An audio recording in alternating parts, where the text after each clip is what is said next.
स्वागत है एक बार फिर आप सभी का आपके अपने यूट्यूब चैनल पीएस क्लासेस पर।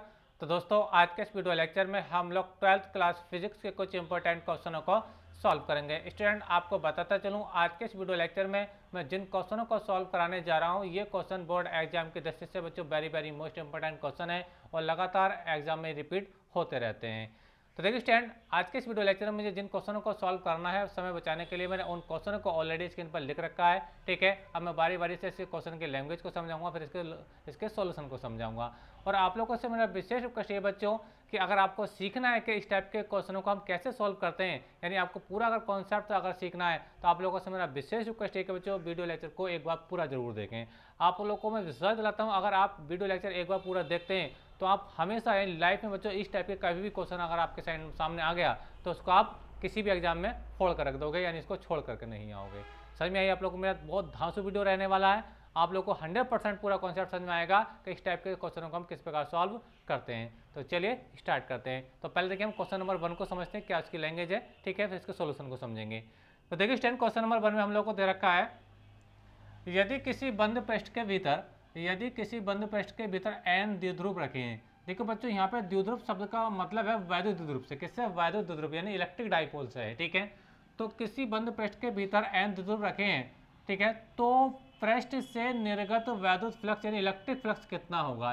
यानी कंडीशन बच्चों ये रखी है कि हाँ, एक हमें क्या कंडीशन दी है, एक बंद पृष्ठ है, मान लीजिए कोई ये बंद सरफेस है। ठीक है, अच्छा इसके अंदर क्या बच्चों n द्विध्रुव रखे हैं, लेकिन बच्चों पहले आपको ये पता होना चाहिए द्विध्रुव होता क्या है। समझ में आ रही है आप लोगों को? पहले देखिए द्विध्रुव के बारे में थोड़ा जानकारी दे दूं कि द्विध्रुव क्या होता है। देखिए स्टैंड, वैद्युत द्विध्रुव एक ऐसा सिस्टम होता है, एक ऐसा निकाय होता है जिसमें दो इक्वल एंड अपोजिट चार्ज, यानी जिसमें दो आवेश परिमाण में बराबर हो लेकिन नेचर में अलग अलग, यानी कि प्रकृति अलग अलग हो। ठीक है, और एक दूसरे के जब वो पास पास स्थित होते हैं तो उस सिस्टम को हम क्या कहते हैं? वैद्युत द्विध्रुव कहते हैं। एक बार फिर से रिपीट कर रहा हूँ बच्चों, वह निकाय जिसमें दो बराबर किंतु विपरीत आवेश एक दूसरे से अल्प दूरी पर स्थित होते हैं वैद्युत द्विध्रुव कहलाता है। एग्जाम्पल देकर समझा रहा हूँ, ध्यान से समझें। नेक्स्ट टाइम मान लीजिए मेरे पास एक सिस्टम ये है। ठीक है, ये एक मेरे पास सिस्टम है, इसको मैंने नाम दिया ए, इसको नाम दिया बी। ठीक है, मान लीजिए ए पर है प्लस क्यू चार्ज, ठीक है, और बी पर है बच्चों माइनस क्यू चार्ज। ठीक है, बस में आप लोग को मेरी बात। तो मैं अभी आपको क्या बताता, यही तो बताता, एक ऐसा सिस्टम, एक ऐसा निकाय जिसमें दो बराबर परिमाण के किंतु विपरीत आवेश एक दूसरे से अल्प दूरी पर स्थित होते हैं वैद्युत द्विध्रुव कहलाते हैं। ठीक है, वैद्युत द्विध्रुव कहलाता है। मतलब क्या हुआ? देखिए बराबर परिमाण का मतलब ये है कि अगर बच्चों इसका मान अगर 3 माइक्रो कूलाम है तो इसका जो मान होना चाहिए वो डायरेक्टली कितना होना चाहिए? माइनस के 3 माइक्रो कूलाम होना चाहिए। सही में आप लोगों को मेरे साथ मैंने यही तो कहा कि देखो इसका जो परिमाण है वो बिल्कुल बराबर है, 3 माइक्रो कूलाम ही है, 3 माइक्रो कूलाम ही है। ठीक है, लेकिन नेचर अलग है। नेचर अलग होने का मतलब क्या? देखिए ये क्या बच्चों? पॉजिटिव है, ठीक है, और ये क्या बच्चों? नेगेटिव है। तो एक ऐसा सिस्टम जिसमें दो बराबर परिमाण के किंतु विपरीत प्रकृति के आवेश, मतलब एक प्लस का एक माइनस का, एक दूसरे के पास पास स्थित होते हैं तो उस सिस्टम को हम वैद्युत द्विध्रुव कहते हैं। समझ में आप लोग को मेरी बात? अच्छा, इसके बारे में एक इंपॉर्टेंट बात ये है बच्चों, वैद्युत द्विध्रुव के लिए इंपॉर्टेंट बात ये होती है, इस वैद्युत द्विध्रुव का जो नेट आवेश होता है, जो नेट चार्ज होता है वो शून्य होता है। वो कैसा होता है? देखिए नेट चार्ज मतलब कुल आवेश, नेट आवेश कितना होता है बच्चों? वो शून्य होता है। क्यों होता है? समझिए मेरी बात ध्यान से। देखिए ये क्या है? प्लस क्यू, और ये क्या बच्चों? Minus Q. ठीक है, और जब इसको बच्चों ऐड करेंगे तो कितना आएगा? रिजल्ट क्या आएगा? जीरो आएगा। क्या आएगा? जीरो आएगा। क्यों आएगा जीरो? एक बार फिर से समझा रहा हूँ। देखिए ये क्या? प्लस का 3 माइक्रो कूलाम, मान लीजिए अगर नेट चार्ज अगर मैं देखूँ वैद्युत द्विध्रुव का, तो देखो ये क्या बच्चों? प्लस का 3 माइक्रो कूलाम है। ठीक है, और ये बच्चों क्या? माइनस का 3 माइक्रो कूलाम है। ठीक है, तो ये से कैंसिल आउट हो जाएगा, यानी इलेक्ट्रिक डाइपोल का जो नेट चार्ज होता है बच्चों वो क्या होता है? शून्य होता है। बात समझिए आप लोग को मेरी बात? यानी अगर मैं बात करता हूं बच्चों किसी इलेक्ट्रिक डाइपोल के लिए, तो किसी इलेक्ट्रिक डाइपोल का जो नेट चार्ज होता है बच्चों वो क्या होता है? शून्य होता है। शून्य क्यों होता है? क्योंकि ये होता ही ऐसा एक सिस्टम है, इसमें जो चार्ज होते हैं, जो आवेश होते हैं, परिमाण उनका बराबर होता है लेकिन उनका नेचर अलग अलग होता है। इसलिए जब नेट चार्ज निकालते हैं सिस्टम का तो वो क्या होता है? एक दूसरे से कैंसिल आउट होता है और वो शून्य आ जाता है। समझ में आप लोग को मेरी बात? अच्छा, अब इसने बच्चों ये कहा था कि एन द्विध्रुव इस सरफेस के अंदर रखे। मान लीजिए एक इलेक्ट्रिक डाइपोल यहाँ रखा है, ठीक है, मान लीजिए प्लस क्यू है और ये माइनस क्यू है। एक और मान लीजिए इसके अंदर रखा है, ये माइनस क्यू और मान लीजिए ये प्लस क्यू। एक और बना लेते हैं समझने के लिए। ठीक है, माइनस क्यू और ये मान लीजिए प्लस क्यू। ठीक है, तो मैंने 3 यहाँ पे इलेक्ट्रिक डाइपोल दिखाए, हालांकि जो डाइपोल है इसके अंदर वो कितने n है। समझ में आ रही है आप लोग को मेरी बात? अच्छा, अब देखिए स्टूडेंट, किसी भी बंद पृष्ठ से गुजरने वाला जो नेट फ्लक्स होता है, किसी भी बंद पृष्ठ से गुजरने वाला जो फ्लक्स होता है वो उस पृष्ठ द्वारा घिरे कुल आवेश का, यानी इसके अंदर जितना नेट चार्ज होगा उसका 1/ε0 गुना होता है। यानी जो फ्लक्स होता है बच्चों, उसका फार्मूला क्या होता है, गॉस लॉ से ये होता है फाई ई इक्वल टू होता है क्यू नेट। क्यू नेट का मतलब सरफेस के अंदर जितना नेट चार्ज है उसका क्या होता है बच्चों, 1/ε0 गुना होता है। समझ में आप लोग को मेरी बात? चलिए मैं थोड़ा इसको हटा देता हूँ और आपको अच्छे समझाता हूँ। ये समझ आ गया आप लोगों को? ठीक है, हटा दूँ थोड़ी देर के लिए इसको। ठीक है, तो देखिए मैंने क्या कहा, किसी बंद पृष्ठ से गुजरने वाला जो नेट फ्लक्स होता है बच्चों, वो उस पृष्ठ द्वारा घिरे नेट चार्ज का 1/ε0 गुना होता है। ये स्टेटमेंट किसका बच्चों, ये गॉस के नियम का स्टेटमेंट है। अच्छा, अब इसके अंदर n डाइपोल रखें और हम जानते हैं कि किसी एक डाइपोल का जो नेट चार्ज होता है शून्य होता है, तो इसका भी नेट चार्ज शून्य होगा, इसका भी नेट चार्ज शून्य होगा, क्योंकि प्लस क्यू माइनस क्यू से कट जाएगा, प्लस क्यू माइनस क्यू से कट जाएगा। तो ओवरऑल अगर मैं बात करूं बच्चों, तो इस सिस्टम के अंदर जो नेट चार्ज होगा वो कितना होगा, शून्य होगा। क्यों? क्योंकि वो इससे कैंसिल आउट हो जाता है। समझ में आप लोग को मेरी बात? समझ में आ रहा है कि नहीं आ रहा है? ठीक है, तो अगर मैंने यहाँ तो 3 ध्रुव रखा, तो आप कितने भी ध्रुव रखें लेकिन हर ध्रुव का नेट चार्ज कितना, शून्य है। तो ओवरऑल अगर मैं देखूं तो इस बंद पृष्ठ के अंदर नेट चार्ज क्या आएगा, शून्य आएगा, क्योंकि प्रत्येक क्या होगा, एक दूसरे से ये कैंसिल आउट हो जाता है।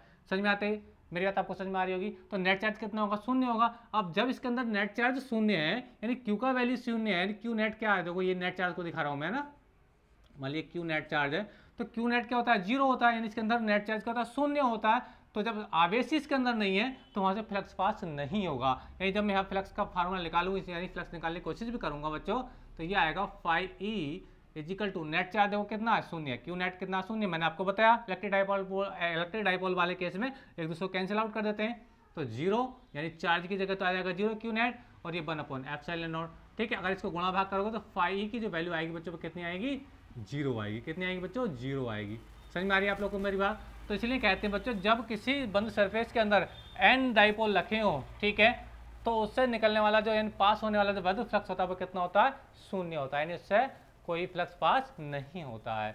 समझ में आप लोग को मेरी बात? तो इस बात को याद रखें बच्चों कि जो पहले क्वेश्चन का जो आंसर वो क्या होगा, शून्य आएगा। अगर किसी बंद सरफेस के अंदर n डाइपोल अगर रखे हैं, ठीक है, यहाँ 1 2 3 4 ऐसे भी कह सकता है, ठीक है, तो भी नेट चार्ज क्या होगा, शून्य ही होगा, क्योंकि वो एक दूसरे को कैंसिल आउट कर देते हैं उसके चार्ज। ठीक है, समझ में आता है आप लोगों को मेरी बात? तो जो नेट इससे निकलने वाला फ्लक्स होगा इस वाले जो बंद सरफेस है वो क्या होगा बच्चों, शून्य होगा। तो उम्मीद करता हूँ कि यहाँ तक आपको बच्चों मेरी बात आपको अच्छे समझ में आई होगी कि जब किसी बंद सरफेस के अंदर n इलेक्ट्रिक डाइपोल रखे होते हैं तो उससे नेट निकलने वाला जो फ्लक्स होता है वो क्या होता है, शून्य होता है। तो पहले वाले जो क्वेश्चन था उसका जो आंसर है वो आप देख चुके हैं, इसका आंसर है बच्चों शून्य, यानी ये क्वेश्चन नंबर 1 का बच्चों आंसर हो गया। कैसे मैंने आपको समझाया ये आपको अच्छे समझ में आ गया होगा। ठीक है, सारा फंडा किसका था, आवेश का फंडा था। इलेक्ट्रिक डाइपोल की स्पेशल बात हुई है, तो इलेक्ट्रिक डाइपोल बच्चों एक ऐसा सिस्टम होता है जिसमें दो इक्वल एंड अपोजिट चार्ज एक दूसरे के पास पास स्थित होते हैं। तो ठीक है, क्योंकि चार्ज वो परिमाण में बराबर होते हैं लेकिन नेचर अलग अलग होता है, एक दूसरे को कैंसिल आउट कर देते हैं, तो नेट चार्ज उसके अंदर क्या होता है बच्चों, शून्य होता है। अब जब हम फ्लक्स निकालेंगे, जब इसके अंदर चार्ज नहीं है तो यहाँ से फ्लक्स भी पास नहीं होगा इस वाले फार्मूले से। आई होप कि आपको समझ में आई होगी। क्यू नेट की वैल्यू 0 है, तो जब मैं 0 रखूंगा, जब कैलकुलेट करूंगा तो मुझे फाइनली फाई का मान 0 ही मिलेगा। ठीक है, तो आई होप कि आपको अच्छे समझ में आया होगा स्टूडेंट। ठीक है, तो कैसा लगा ये वाला क्वेश्चन का सोल्यूशन मुझे कमेंट करके जरूर बताइए, और अच्छा लगा तो पहले वीडियो को लाइक और अपने दोस्तों में शेयर कर दीजिए, चैनल पर नहीं तो चैनल को सब्सक्राइब कर लीजिए। चलिए अब हम क्वेश्चन नंबर 2 को सॉल्व करते हैं। तो चलिए देखिए, अब मैं इसको रब कर दूं, समझ में आ गया, चलिए डन हो गया बिल्कुल ये। तो देखिए स्टूडेंट, क्वेश्चन नंबर 2 को हम देखिए सॉल्व करेंगे। क्वेश्चन नंबर 2 देखिए क्या है, सोल्यूशन नंबर 2। ठीक है, क्या है क्वेश्चन समझते हैं। उसने कहा है दो वैद्युत बल रेखाएं एक दूसरे को किसी बिंदु पर प्रतिच्छेद नहीं करती, क्यों, व्याख्या कीजिए, एक्सप्लेन करना है। ठीक है, तो देखिए क्यों नहीं करती है बच्चों, पहले मैं आपको ये बताता चलूं। देखिए मान लीजिए एक इलेक्ट्रिक फील्ड लाइन ये है, ठीक है, यानी एक वैद्युत बल रेखा ये है, ठीक है, ये पहली वैद्युत बल रेखा हुई। मान लीजिए एक दूसरी वैद्युत बल रेखा बच्चों ये है, ठीक है, ये दूसरी वैद्युत बल रेखा है। ठीक है, अच्छा, अब ये एक दूसरे को देखो इस पॉइंट पे क्या कर रही है, प्रतिच्छेद कर रही है, इस पॉइंट पे क्या कर रही है बच्चों, प्रतिच्छेद कर रही है। समझ में आती है आप लोग को मेरी बात? अच्छा, अगर बच्चों मैं इस पॉइंट पर अगर मैं दो स्पर्श रेखाएं खींचूं, एक तो इस पर स्पर्श रेखा आएगी, कौन सी रेखा, पहली वाली रेखा पर स्पर्श रेखा आएगी, और एक दूसरी वाली पे स्पर्श रेखा आएगी। तो चलिए पहली वाली पे स्पर्श रेखा खींचता हूँ। तो बच्चों ये जो स्पर्श रेखा आएगी कुछ ऐसे आएगी, यानी ये इस टाइप से आएगी, यानी इसको मैं E1 का नाम दे रहा हूँ। ठीक है, अच्छा, इसी पॉइंट पर बच्चों अगर मैं दूसरी वाली वैद्युत बल रेखा पर स्पर्श रेखा खींचूं, तो वो कुछ ही डायरेक्शन में आएगी, कुछ ऐसे आएगी, ठीक है। तो ये मान लीजिए इलेक्ट्रिक फील्ड इस साइड डायरेक्शन में आ रहा है, यानी ये E2 की डायरेक्शन हो गई। तो स्टूडेंट आप लोग देख पा रहे होंगे कि यहाँ पे देखो E1 की डायरेक्शन इधर को है, E2 की डायरेक्शन इधर को है, ठीक है। तो इसका पीछे का फिजिक्स बच्चों ये है कि किसी भी वैद्युत बल रेखा के किसी भी बिंदु पर इलेक्ट्रिक फील्ड हमेशा एक दिशा में होता है, दो दिशा में नहीं होता है। और यहाँ पे आप देख पा रहे होंगे कि इस वाले पॉइंट पर इलेक्ट्रिक फील्ड इस डायरेक्शन में भी आ रहा है, यानी E1 की डायरेक्शन उधर है और E2 की डायरेक्शन इधर है। तो यही कहते हैं बच्चों कि ये जो केस है बच्चों क्या है, ये इम्पॉसिबल है, यानी ये जो स्थिति है बच्चों क्या है, ये असंभव स्थिति है। क्या है बच्चों? असंभव, ठीक है। यानी दो वैद्युत बल रेखाएं एक दूसरे को किसी बिंदु पर नहीं काटती हैं, क्योंकि अगर वो काटेंगी, जैसे कि मैंने आपको दिखाया, तो काटने वाले बिंदु पर यानी प्रतिच्छेदन बिंदु पर दो स्पर्श रेखाएं खींची जाएंगी जो वैद्युत क्षेत्र की दो दिशाओं को व्यक्त करेंगी, ठीक है, जो कि असंभव है। यानी एक पॉइंट पर वैद्युत क्षेत्र एक ही दिशा में हो सकता है, दो दिशाओं में नहीं हो सकता है। तो इस पॉइंट पर जो वैद्युत क्षेत्र बच्चों इधर भी हो रहा है और इधर भी हो रहा है, जो कि ये केस असंभव है। इसलिए कहा जाता है बच्चों कि दो स्थिर वैद्युत क्षेत्र रेखाएं, दो वैद्युत बल रेखाएं कभी भी एक दूसरे को प्रतिच्छेद नहीं करती हैं। अगर वो प्रतिच्छेद करेंगी तो प्रतिच्छेदन बिंदु पर दो स्पर्श रेखाएं खींची जाएंगी जो उस पॉइंट पर वैद्युत क्षेत्र की दो दिशाओं को व्यक्त करेंगी, जो कि असंभव है, ठीक है। तो ये बच्चों क्वेश्चन नंबर 2 का मैंने आपको सोल्यूशन बताया। तो आई होप कि ये भी आपको समझ में आ गया होगा कि दो वैद्युत बल रेखाएं कभी भी एक दूसरे को प्रतिच्छेद क्यों नहीं करती हैं। एक बार फिर से रिपीट कर रहा हूं, क्योंकि बच्चे इसका पीछे का फिजिक्स ये है, अगर दो वैद्युत बल रेखाएं एक दूसरे को किसी बिंदु पर प्रतिच्छेद करेंगी तो प्रतिच्छेदन बिंदु पर, ठीक है, दो स्पर्श रेखाएं खींची जाएंगी, जैसे कि मैंने आपको बताया। तो वो स्पर्श रेखाएं उस पॉइंट पर वैद्युत क्षेत्र की दो दिशाओं को व्यक्त करेंगी, ठीक है, जो कि असंभव है, ठीक है, क्योंकि किसी एक पॉइंट पर वैद्युत क्षेत्र की दिशा होती है वो एक ही दिशा में होती है, दो दिशाओं में नहीं होती है। तो आप देख पा रहे होंगे अगर इन्होंने प्रतिच्छेद करा एक दूसरे को इस पॉइंट पर, तो इस पॉइंट पर वैद्युत क्षेत्र की दो दिशाएं हो गई, जो कि हुई असंभव है, ठीक है।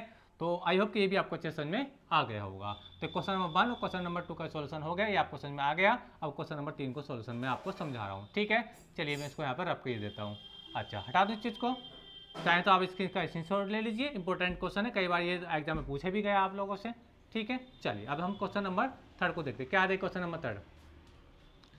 दिए गए चित्र में, इसका जो डायग्राम बच्चों ये दे रखा है, दिए गए चित्र में बताइए कि द्विध्रुव किस दिशा में कितने बल का अनुभव करेगा। तो चलिए पहले मैं डायग्राम को समझाता चलूं। देखिए स्टैंड, इसके अंदर ये क्या, ए भी एक वैद्युत द्विध्रुव है जिसके ए सिरे पर प्लस क्यू चार्ज है, बी सिरे पर माइनस क्यू चार्ज है। समझ में आप लोगों को मेरी बात? अब ये कहा गया है कि इस डाइपोल पर कितना और किस दिशा में फोर्स लगेगा, यानी ये डाइपोल उस फोर्स के बाद या तो किधर को विस्थापित होगा, इस दिशा में विस्थापित होगा, इस दिशा में होगा, ऊपर को होगा, क्या नीचे को होगा, ये आपको बताना है, ठीक है। बहुत आसान सवाल है, चलिए समझाता हूँ। देखते हैं, जैसा कि आप लोग जानते हैं कि जो वैद्युत द्विध्रुव होता है उसके दोनों सिरों पर क्या होता है, चार्ज होता है। क्या होता है? चार्ज होता है, ठीक है। और हम जानते हैं जब कोई चार्ज वैद्युत क्षेत्र में रखा जाता है, क्योंकि इलेक्ट्रिक फील्ड के अंदर रखा है ना, ये आप देख पा रहे होंगे, ये क्या है, ये इलेक्ट्रिक फील्ड तो है, ये वैद्युत बल रेखाएं चल रही हैं तो ये इलेक्ट्रिक फील्ड है, ठीक है। इलेक्ट्रिक फील्ड के अंदर बच्चों कौन रखा है, वैद्युत द्विध्रुव रखा है, और वैद्युत द्विध्रुव पे क्या बच्चों, आवेश है।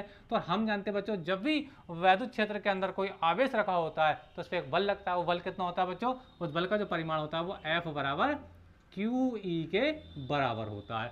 समझिए आप लोग को मेरी बात? अच्छा, अब बच्चों नेगेटिव चार्ज पे जो फोर्स लगता है, नेगेटिव चार्ज पे जो फोर्स लगेगा वैद्युत क्षेत्र की दिशा में लगता है, और प्लस चार्ज पे जो फोर्स लगता है वैद्युत क्षेत्र के अपोजिट लगता है। चलिए मैं आपको समझा रहा हूँ, देखिए इसको समझिए। देखिए स्टैंड, तो देखिए यहाँ पे चार्ज तो सेम रहते हैं। वैद्युत द्विध्रुव के लिए क्या होता है, वैद्युत द्विध्रुव के लिए जो आवेश होते हैं वो तो समान रहते हैं। देखो ये प्लस है, ये भी प्लस है। अगर 2 कूलम का ये चार्ज है, 2 कूलम का ये चार्ज है, तो ये जो चार्ज है ये तो कांस्टेंट है, यानी इतना ही फोर्स इस पर लगेगा, इतना ही फोर्स इस पर लगेगा।